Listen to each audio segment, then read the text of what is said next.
Hello everyone, what is up? Welcome back to another Pokemon card video. So it is now August 11th, 2026. The video footage that I'm about to show you is primarily shot on July 20th, 2026. During the entire month of July, I experienced a huge slowdown in Pokemon card sales volume.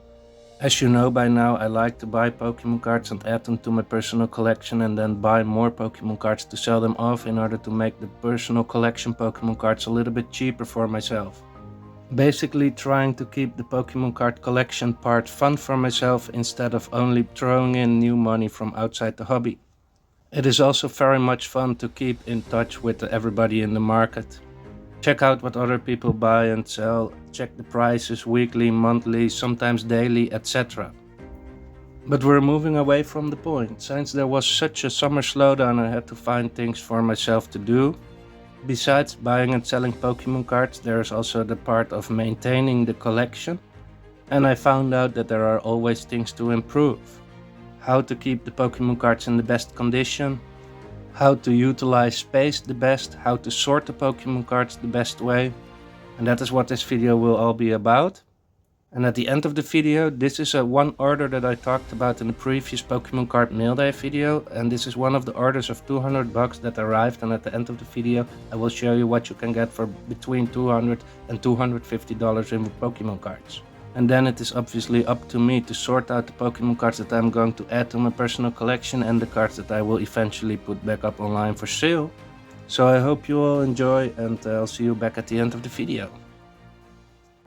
Hello everyone, what is up? Today I wanted to show you how I try to improve and manage my Pokemon card collection on a regular, fairly quiet weekday. Now as you can see, I'm trying to sort the cards by condition first. We have near mint and excellent, and then I'm going to try to alphabetize everything, so that takes up a lot of work. I'm doing everything still manually here. And for different parts of my collection or different parts of my inventory, I try to use different methods of sorting as well. Here you can see some cards listed or sorted by set. And when we're putting the camera on the tabletop view mode, I can tell you a little bit more about why I am putting all these tabs on these dividers. So you can see I have all these small pieces of tape. I think it is called painter's tape. So it is easily to write on. It is basically sticky paper. So hopefully everything is better visible right now. So these are the standard card dividers that come along with when you purchase an ETB. Usually you will get 10 of each in one ETB. For these we have celebrations. We even have some old battle styles one and then some fusion strike ones. Pretty cool. Shining fates over here. Now I tried to use them as they came in the ETB, just standard. But I fairly quickly saw that if you have a regular card divider and then you have a sleeved card, if you put them in a box you can't even see what is up here. So at this moment I'm trying to put all tabs on them, and then it is easily to write on as well. So if you put it in a box like this, you can easily see what everything is. So let's move over to the Pokemon card collection or inventory. Alright, so as you can see we have a pretty older tabs. I'm using these tabs for quite a while already now. And as you can tell, if we move down one floor over here in the shelf, you can see it's all alphabetized as well, and it is much more... Well, I think these tabs look a little bit more clear compared to what I used to use, and a little bit more professional if you will, so I might redo all those older tabs. But here, this is what I wanted to show you. We have specifically over here one row that is inventory from a friend of mine, so I'm trying to sell some of his cards.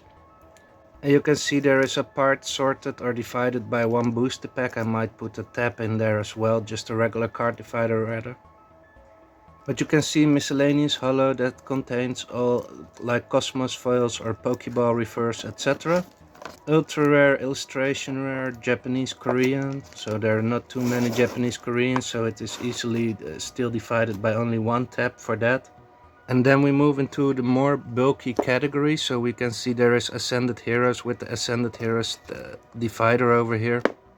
But how I had sorted everything previously was we had one category of non-holo, and I put every card of every set under that category, but that expanded now that so much that we need to separate it per set as well.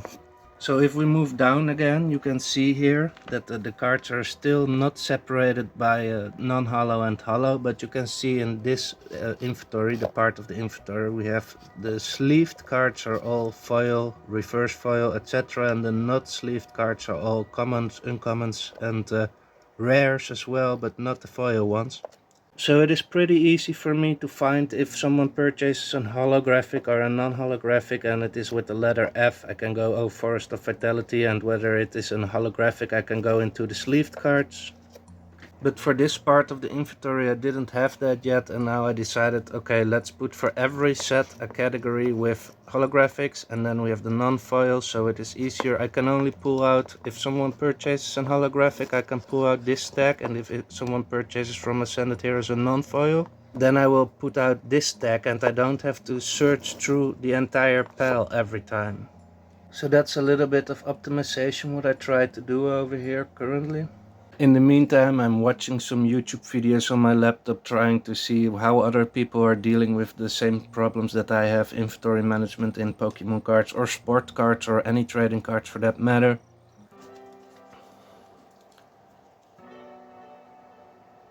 And besides, it's always nice to have some extra tabs on hand. So what I do is I just fold it up like this and make sure that it sticks out on the top a little bit, so don't put it exactly over the entire card divider.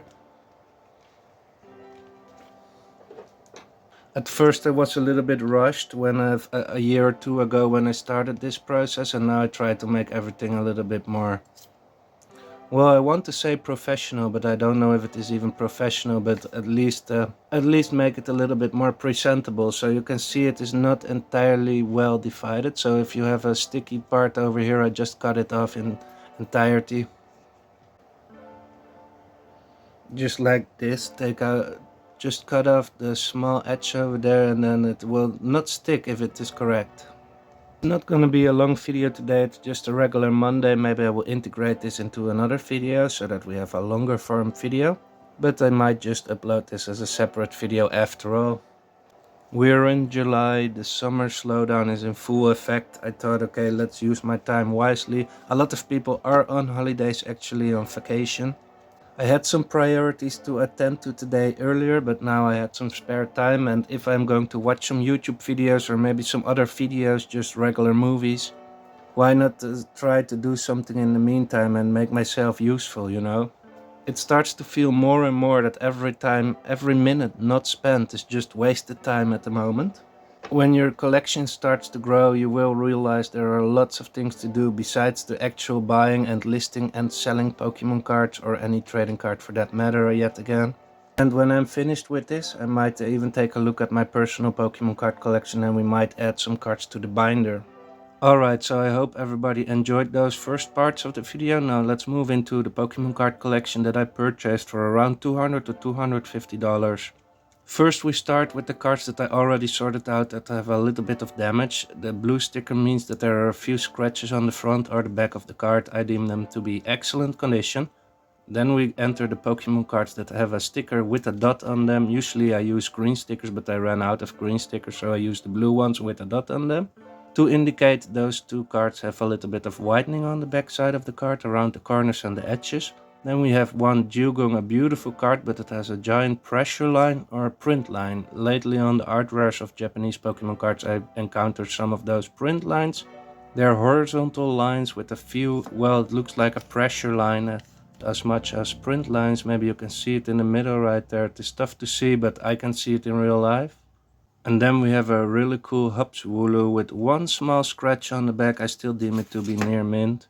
I still want to point out the damage though. And then we have all the cards that have no damage. So this was a pretty nice order, a really fair seller. So what I'm going to do from this pile of cards, I will sort out cards to put in my personal collection. Mainly cards like Houndoom and first generation Pokemon card art rares. I'm trying to build a binder with all Japanese art rares of the first generation Pokemon. Hopefully they will make 151 Pokemons all an art rare, but this Pignite is for example really cool. Sometimes these cards without sticker can be a little bit off center, but the 9s can also be off center, so I still deem them to be near mint to mint. We have a Sparrow that is definitely needed, and I'm still hesitating whether to use the cards with a character on them for the 151 art rare binder, but I'm not sure.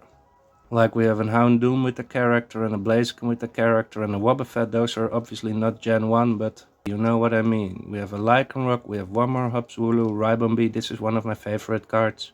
Piplup is going into the collection definitely, but it's not the 151 Pokemon. We have a really cool Alakazam here. So yeah, you get the idea. This Dugtrio, I'm not sure if I'm going to use this one, but it is better than the Alolan Dugtrio for the 151 Generation 1 binders. And obviously Giovanni and Team Rocket is also Generation 1. Here we have some art rares from the first generation Pokemon, but they are actually in the set 151, so that is no surprise to anyone. There will be obviously some of those Ammonites and then the Machokes in there as well. They have only 151 Pokemon like Meowth and Machoke. Caterpie is one of those, and then we have a cool Tyranitar for my Tyranitar page, and I will probably put the Fido back up online.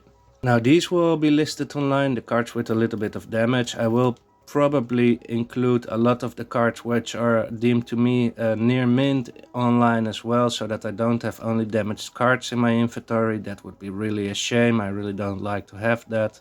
And yeah, I hope you all enjoyed this episode, and I'll catch you all on the next one. Some of these cards will probably be included in the next Pokemon Card Mail Day as well, but I just wanted to add something fun on the end of this video, since I can imagine the primary topic might be a little bit boring, but it is really important for me to document that as well. So have a really nice day, and I'll catch you all on the next one.